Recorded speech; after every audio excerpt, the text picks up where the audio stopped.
আজকেও ঠিক করলাম তোমাদের ভিডিও টিডিও কিছু না করে একটু কথা বলি তোমাদের সাথে। আগের দিন আমি অনেক কিছু বলেছিলাম, তোমাদের দেখলাম ভালো লেগেছে, খুব ভালো ভালো কমেন্ট দিয়েছো। তোমরা যে এতটা ধৈর্য ধরে শুনেছো। ফেসবুকে আমার আগে একটা পেজ ছিল মনের কথা বলে, আমি খুব লিখতে ভালোবাসি, পড়তে ভালোবাসি, বলাটা এতটা বলতে পারতাম না, বাট আজকাল পারছি। মনে হলো তোমাদের সাথে শেয়ার করি। আজকে মনটা খুব খারাপ। এমনিতেই শরীরটা তো এখনও ঠিকঠাক হয়নি, গলার অবস্থা খুবই খারাপ। কেন মনটা খারাপ সেটা বলি। সেটা হচ্ছে আজকে দুপুরবেলা হঠাৎই অফিস আওয়ার্সে মিনা ফোন করলো। মিনা আমার সহকর্মী, আমরা একই সাথে গভর্নমেন্ট সার্ভিসে জয়েন করেছিলাম। পরবর্তীকালে আমি গভর্নমেন্ট সার্ভিস 15 বছর করার পরে আমি কর্পোরেট জয়েন করি, তো মিনা ওখানেই চাকরি করে। মিনা আমার থেকে অনেকটাই বড়। মিনা আমার পরিবারের একজন। আমি ওকে দিদি বলি, দিদি ভেবে ভাবি, বন্ধু ভাবি, অনেকটা, মানে আমার সুখে দুঃখে সবের সঙ্গী মিনা। ওর সঙ্গে আমি সব কিছু বলে যেতে পারি, আর ও সব কিছু ধৈর্য ধরে শুনতে পারে। কখনো রাগ দেখাচ্ছি, কখনো ওকে বকছি ওর শরীর খারাপ হলে। মিনা আমাদের সেই বাঙালির জীবনে, আমাদের যদি পুরনো অনেক বই সিনেমা দেখলে দেখি না, পরিবারের জন্যে অনেক মেয়েরা বলি হয়। মেঘের আঁকা তারার কথা মনে পড়বে নিশ্চয়ই তোমাদের। মিনাও ঠিক তাই। ওর পরিবারের বড় মেয়ে, অনেকগুলো ছোট ভাই বোন। ওই একা চাকরি পায়, তার জন্য ওর আর বিয়ে টিয়ে সংসার করা হলো না। ভাইরা সব নিজের নিজের মতো সংসার করে গুছিয়ে নিল। আজ ওর মা নেই, বাবা নেই, কেউ নেই। এক ভাই, তার বউ নেই, তার সংসারটাকে ওকেই দেখতে হয়। মিনা একনিষ্ঠ কর্মী হচ্ছে বামপন্থী এখনও, যখন সবাই ছেড়ে চলে গেছে অন্য পার্টিতে। মিনা কিন্তু লাল ছাড়া কিছু ভাবতে পারে না। একটা আদর্শ আছে ওর বাঁচার মধ্যে, খুব কষ্ট করে বাঁচে, কিন্তু মাথা উঁচু করে বাঁচে। কারোর কাছে 5 পয়সা যদি কখনো নেয়, কবে ওটা ফেরত দেবে সেটাও ভাবে। কখনো যদি আমরা কোথাও বেড়াতে যাই একসঙ্গে, ও কিন্তু সব জায়গায় একই কন্ট্রিবিউট করবে। মানে অদ্ভুত একটা আদর্শ, অদ্ভুত একটা মাথা উঁচু করে সেলফ রেসপেক্ট, যে জিনিসগুলো মানুষের থাকা খুব জরুরি। ও কিন্তু সেটা খুব কষ্ট করে বড় হয়েছে, বিলাসিতা খুব জানে না বা করেনি, কিন্তু তার মধ্যেও নিজেকে গুছিয়ে সুন্দর করে রাখে। মিনার ওই ছোট্ট ঘরটার মধ্যে, সেখানে এসি না থাকতে পারে, সেখানে অনেক দামি দামি আসবাবপত্র না থাকতে পারে, সেই ঘরটার মধ্যে কিন্তু ওর বিছানাটা টান টান করে, বিছানার সুন্দর একটা পরিষ্কার চাদর পাতা থাকে, সুন্দর করে ঘরটা গোছানো থাকে, যে ঘরটায় গেলে খুব শান্তি লাগে।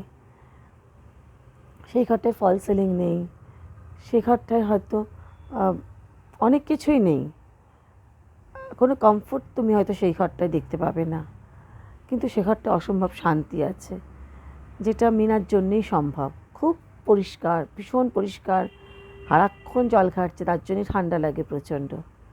তো এই অসময়ে মিনা ফোন করে না, মানে অফিস আওয়ার্সে মিনা আমাকে ফোন করে না, জানি আমি ব্যস্ত থাকি, কথা বলতে পারি না। ওর ফোন করার সময় হচ্ছে রাত্রিবেলা 9:30-10টার সময়, আমি যখন রান্নাঘরে যাই সেই সময় ও ফোন করে। ওর সঙ্গে আমার প্রায় 40 বছরের ওপরে সম্পর্ক, কি তার বেশি হবে। আমাদের বাড়ির সবাই ওকে খুব ভালোবাসে, পরিবারের একজনই ভাবে। মিনা ছাড়া আমার পুজোর কথা আমি ভাবতেই পারি না। তো বড় বড় যে পুজো করি সবেতে মিনাই আলপনা দেবে, মিনাই ঠাকুর ঘরের সব কিছু জোগাড় করবে। আমরা যেখানে বেড়াতে যাব সেখানে মিনা, মানে আমি ভাবতেই পারি না আর কি। বাবা যেখানে বেড়াতে যেত আমাদের নেই, সব জায়গায় মিনা। ঠান্ডা লাগা কিন্তু আছে, এটুকু কিন্তু তোমাদের সহ্য করতে হবে। রন্টি দেখলেই বলবে আমাকে, আবার তুই এরকম করলি। বাট ইটস রিয়েলি, এটা একটা প্রবলেম, ঠান্ডা লাগলে এটা একটা প্রবলেম। তো সে মিনা প্রচণ্ড পরিমাণে অসুস্থ। মিনা সবসময় শরীর খারাপ হলে আমি ডাক্তারের কাছে নিয়ে যাওয়া, মেডিসিন দেওয়া, রান্না করে পাঠানো, এইসবগুলো তো করবই, মানে আমার নিজেরও তো এটাগুলো তো করবো। আমি সবসময় বলতে আমার সঙ্গে এসে থাক। ওর ভীষণ ঠান্ডা লাগার ধাত, মানে গরম হলেও ঠান্ডা লাগছে, ঠান্ডা লাগলেও ঠান্ডা লাগছে। তো আমার খুব কষ্ট লাগলো আগের দিন, যখন বাবার জন্মদিন, যখন লোকনাথ বাবার মন্দিরে আমরা গেছিলাম সবাই, মিনা ওখানে এসেছিল, পুরো কাঁপছে, দাঁড়াতে পারছে না, ও বসে পড়েছে মন্দিরের সিঁড়িতে। আমি এরকমভাবে মিনাকে দেখিনি। ও একটু সুস্থ হলেই কখন বেরোবো, বাড়িতে ওকে আটকে রাখা যায় না। সেই মিনা হাতটা ধরে কাঁপছে, বসে পড়ছে। ও অনেকের জন্য রান্না বান্না সব করে দেবে, নিজের জন্য কিছু খেতে চায় না, এটা একটা ওর ভীষণ মুশকিল। আমার বাড়িতে যখন আসে ওকে যত্ন করে যখন খাওয়াই, আমি দেখি কত সুন্দর করে খাচ্ছে, কত বেশি পরিমাণে খাচ্ছে, আমার এত ভালো লাগে। ওকে বলি তো আমার কাছে এসে থাক, আমরা দুজনে একসঙ্গে থাকবো, ভালো থাকবো। কিন্তু ওই যে ছোটো ভাইয়ের বউ মারা গেছে, ছোটো ভাই আর তার ছেলে, তাকে তো ওকেই দেখতে হয়, তাদের জন্য রান্না করা, তাদের সব কিছু করা। ভাইটাও খুব অসুস্থ। মিনা কী পেল জীবনে, এটা একটা বড় প্রশ্ন। ওর ভাইরা কি ওর কথা ভাবে? বাবা মা কি ওর কথা ভেবেছিল যখন চলে যাবে মেয়েটির কী হবে? কেউ ভাবে না, কেউ ভাবেনি। আমার ওর জন্য অনেক কিছু করতে ইচ্ছে করে, আমারও অনেক লিমিটেশনস আছে। এত ওয়ার্ক প্রেশার, বাড়ির কাজ, সব সময় আমি মিনার কাছে দৌড়ে যেতে পারি না। নিজের বাড়িতে দুটো ডগি থাকে, তারা একা একা সারাক্ষণ থাকে, অফিসের পর দৌড়ে তাদের কাছে আসি। লিমিটেশনস আমারও আছে, তার মধ্যে যতটুকু পারি সেই জন্য চাই ও আমার কাছে এসে থাকুক। তোমাদের এরকম হয় কাছের মানুষ অসুস্থ হলে তোমাদের তার জন্য মন খারাপ লাগে? কাছের মানুষ অসুস্থ হলে সব কিছু ভালো লাগে না, কিচ্ছু ভালো লাগে না, মুড অফ হয়ে যায়।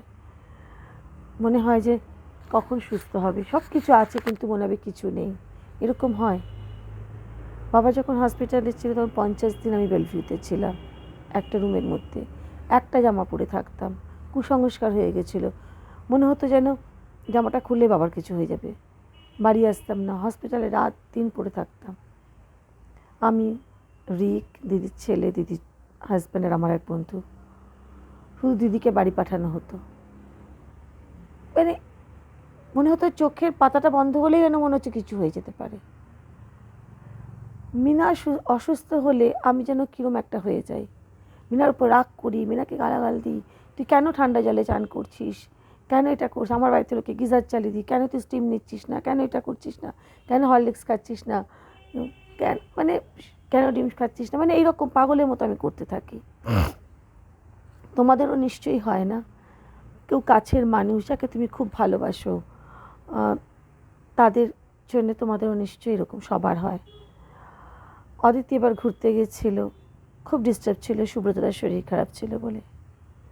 আমরা সবাই বলছিলাম, আমি আর অন্টিতে সবসময় আলোচনা করছিলাম, অদিতি ঠিক নেই, কিছু একটা হয়েছে, অদিতি কিছু একটা হয়েছে। যাবার সময় দেখে গেছে হাজব্যান্ড অসুস্থ, টিকিট যেতে আগে থেকে করা ছিল, সুব্রত বলে না না চলে যাও, কোনো অসুবিধে নেই। কিন্তু মনটা আমাদের সেই বাড়িতেই পড়ে থাকে, যেখানেই যাই না কেন কিরম একটা ডিস্টার্ব লাগতে থাকে। সবাই যখন মজা করছে মনে হচ্ছে না আমি ওইখানে আউট অফ প্লেস লাগতে থাকে। এটা আমারও হয়, আমার কাছের মানুষরা যখন ইভেন আমার বাচ্চারা অসুস্থ, চুলবুল হয়েছে আর কিছু হলে তো আমার মনে হয় পুরো দুনিয়া যেন কীরকম। ওখান থেকে ক্যামেরায় দেখতে পাচ্ছিল না চুলবুল হয়েছে কি, কোনো নেটওয়ার্কের প্রবলেম ছিল বলে আমার কিছু ভালো লাগছিল না, মনে হচ্ছে কখন ওদের দেখবো। আমরা কি অদ্ভুত না, যাদের ভালোবাসে তাদের সবসময় আঁকড়ে ধরতে চাই কীরকম, কেমন তাদের নিয়ে সবসময় ইনসিকিউরিটি হয় না একটা, কিছু হারাবার সবসময় একটা ভয়। আমার যারা খুব ক্লোজ ফ্রেন্ড, যারা খুব কাছের, তাদের নিয়ে আমি খুব পজেসিভ, তাদের নিয়ে আমি খুব ইনসিকিউর। তারা আমাকে কেউ ছেড়ে চলে যেতে পারে এটা ভাবলে আমার কষ্ট হয়। আমার অনেক বন্ধুদের সঙ্গে ভুল বোঝাবুঝি হয়ে অনেকে তারা দূরে চলে গেছে, বিশ্বাস করবে না, আমি তাদের প্রত্যেক মুহূর্তে মিস করি। আমি ঠাকুরের কাছে সবসময় বলি যেন আমি বেঁচে থাকতে থাকতে এই লাইফে যেন আমার সঙ্গে সবার সম্পর্ক ঠিক হয়ে যায়, কোনো খারাপ লাগা নিয়ে আমি পৃথিবী ছেড়ে যেতে চাই না। আমার হাজব্যান্ডের সঙ্গে আমার সম্পর্কটা হয়তো আমরা আলাদা হয়ে গেছি, একসঙ্গে আমরা পথ চলা হয়তো আমাদের বন্ধ হয়ে গেছে, কিন্তু আমার বিশ্বাস আমাদের দুজনের প্রতি কোনো ডিসরেসপেক্ট নেই, কোনো খারাপ লাগা নেই। আমরা জানি দুজনে, আমরা কেউ কাউকে চাইবো না কেউ খারাপ থাকুক, সবসময় আমরা চাই দুজনেই ভালো থাকুক। আমি চাই যেমন ও ভালো থাকুক, ও চাই আমি ভালো থাকি, এটা আমার বিশ্বাস। অনেক কারণে পথ চলা বন্ধ হয়ে যেতে পারে, কারণ যেহেতু দুটো মানুষকে নিয়ে শুধু সংসার নয়। কিন্তু বিশ্বাস করো, যে কোনো ব্যাপারে, কোনো বন্ধুর বাচ্চার কোনো ডিস্টার্ব থাকলে আমার খারাপ লাগে, কোনো বন্ধুর হাজব্যান্ড, তার মা বাবা কেউ অসুস্থ হলে আমার খারাপ লাগে। মানে কেউ যেন খারাপ না থাকে, সবাই যেন খুব ভালো থাকে, আমার এটা ভীষণ ভালো লাগে। আর আমি কেউ খারাপ থাকলে তার কাছে দূরে গিয়ে দৌড়ে যাই, তার কাছে একটু ভালো চেষ্টা করি, ভালো ফিল করার। আজকে যখন মিনা অনেক সময় ফোন করেছে আর আমাকে বলছে তুই আমাকে ভুলে যাবি না তো, তুই ছাড়া কিন্তু আমার কেউ নেই বলে কাঁদছে, বিশ্বাস করুন আমার মনে হচ্ছিল ওকে আমি জড়িয়ে ধরে বলি তুই ছাড়া তো আমারও কেউ নেই, তুই তো আমার সব সময় সঙ্গী। আমার কিছু হলে, আমার যখন অপারেশন হয়েছিল গলস্টোন, ও আমার বাড়িতে যেদিন থেকে আমি হসপিটাল থেকে এসেছি সেদিন থেকে আমার সঙ্গে ছিল। যতদিন আমার স্টিচ কাটা হয়নি ততদিন ছিল। খাট থেকে আমাকে নামতে দিত না, এটা খাবো ওটা খাবো সেটা খাবো, যেরকমভাবে ডক্টর বলেছিল, যা যা বলেছিল সমস্তটা করতো। মিনা ছাড়া আমার বাড়ির পুজো অসম্ভব, মিনা ছাড়া আমি ইনকমপ্লিট। আমার লাইফে আমি কোথাও ঘুরতে গেলে আমার মিনাকে লাগে। মিনা পুজোয় কী পরবে, মিনা প্রতিটা পুজোয় আমার বাড়িতে চলে আসে, পুজোতে কী শাড়ি পরবে, পুজোতে কী জামা পরবে, এটা পর ওটা পর সেটা পর, ওর জন্য শপিং করা হবে আলাদা। আমরা দুটো বোনের মতো। আচ্ছা মিনা আমাকে ফোন করে বলছে যে তুই আমাকে ভুলে যাবে না তো, আমার কিন্তু কেউ নেই পূর্বা, তুই যখন বকিস তখনও আমার ভালো লাগে, তুই আমাকে কত শাসন করিস, আমার জন্য কত চিন্তা করিস।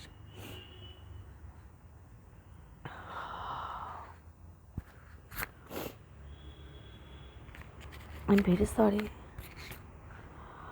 আমার এতটাই ইমোশনাল জায়গা ওরা, আমার প্রতিটা বন্ধু, যাদের সঙ্গে যদি কেউ দেখে আমার যার বন্ধুরা আমার থেকে দূরে চলে গেছে, আমি তাদের সবাইকে বলবো লাইফ ইজ বিউটিফুল, লাইফ ভীষণ ছোট, আমরা কেউ জানি না কখন কার লাইফ স্তব্ধ হয়ে যাবে। বাবা হেঁটে হেঁটে ভর্তি হয়েছিল, হসপিটালে গেছিলো, সেই বাবাকে আমি ফিরিয়ে আনতে পারিনি। হসপিটালে ভর্তির পরের দিন থেকে বাবার কথা বলা বন্ধ হয়ে গেল, ম্যাসিভ কার্ডিয়াক অ্যারেস্ট।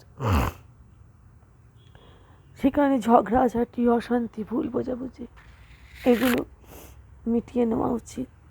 জীবনটা ভীষণ সুন্দর, সবাই মিলে যত একসঙ্গে বাঁচবো, একসঙ্গে থাকবো, তত আমরা ভালো থাকতে পারবো। আলাদা আলাদা, একা একা কেউ ভালো থাকে না। দিদিকে আমি সবসময় বলি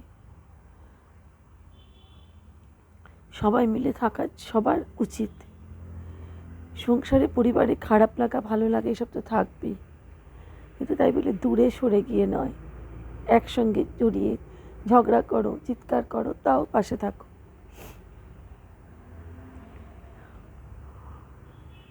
যেসব বন্ধুরা আমাকে ছেড়ে কোনো ভুল বোঝাবুঝি নিয়ে চলে গেছিলো, তাদের মধ্যে অনেকে ফিরে এসেছে। আমি বিশ্বাস করি, আমার মনে হয় আমি অনেক ব্লেসড, ওরা অ্যাটলিস্ট ফিরে এসেছে। যেন কোনো ইগো নিয়ে কেউ আমরা দূরে সরে না যাই। বন্ধুদের মধ্যে কোনো ইগো নেই, এটা হতে পারে না। ইগো সর্বনাশ করে দেয় যে কোনো সম্পর্ককে। আজকে মিনার জন্য আমার মন খুব খারাপ, এক্ষুনি ওকে ফোন করবো, কথা বলবো, আজ কিছু রান্না করে ওর জন্য পাঠাবো। চলো, তোমরাও যদি কারোর সাথে কখনো ভুল বোঝাবুঝি করে দূরে সরিয়ে দিয়েছ, সবাইকে ডেকে নাও, পার্টি করো, বেরো, ঘোরো, মজা করো, দেখবে অনেক ভালো লাগবে। আমার তো সেটাই মনে হয়। মানুষ কখন একা হয়ে যাবে, কখন তার পাশের লোকটা চলে যাবে, হারিয়ে যাবে, আমরা কেউ জানি না, 1 মিনিটের মধ্যে জানি না। এই পরের মুহূর্তে আমার এক বন্ধু রাত্রিবেলা হাজব্যান্ডের সঙ্গে পাশে শুয়ে হঠাৎ টিভি দেখছি, পাশে হাজব্যান্ড শুয়ে ঘুমোচ্ছিল, হঠাৎ থেকে হাজব্যান্ডের নাক ডাকা বন্ধ, হাত দিয়ে দেখে হাজব্যান্ড নেই। 2 মিনিট আগে ওরা গল্প করছিল, বললো ডিনার রাখো, আমি খাচ্ছি একটু রেস্ট করে। This is life. আমরা কেউ জানি, উই নেভার নো কাল মুহূর্তটা একটা মুহূর্ত পরে কী হবে। আমি লাইফে অনেক কিছু হারিয়েছি, আর আমি কিছু হারাতে চাই না। যারা আমার থেকে দূরে সরে গেছো ভুল বুঝে, প্লিজ সবাই চলে এসো, একসঙ্গে মজা করি। এটাকে তোমরা আমার কোনো একটা কথাই বলবো, এটা আমি কোনো অ্যাডভাইস করি না, কিচ্ছু দিই না, এটা আমার লাইফ থেকে প্রত্যেকটা মোমেন্ট, যা যা কথা বলি আমি, যা যা প্রত্যেকটা আমার জীবনের কথা, আমার মনের কথা, আমার সঙ্গে আমি এক্সপিরিয়েন্স করেছি, তার জন্য আমি তোমাদের বলছি। লুকস হচ্ছে ভীষণ টেম্পোরারি, কেউ সারা জীবন সুন্দর দেখতে থাকতে পারে না, সারা জীবন কোনো তুমি ফিল্ম স্টারদের দিকে তাকালেই বুঝবে, কিন্তু সম্পর্কগুলো হচ্ছে পার্মানেন্ট। তুমি তাদের সেই সম্পর্কগুলোকে যদি আমরা ঠিক করে রাখতে পারি, আমরা সবাই ভালো থাকবো। চারপাশে সবাই ডিপ্রেশনে ভুগছে, ঠিক না। মেন্টাল হেলথটাকে ঠিক করার জন্য সবার একসঙ্গে থাকার দরকার। চলো টাটা। আমি সত্যি আজকে ভীষণ ভীষণ খুব ডাউন, আমার মানসিকভাবে আমি আজকে খুব ডাউন। মিনা রোববার হলে আসবে, ওকে সুস্থ করতে হবে।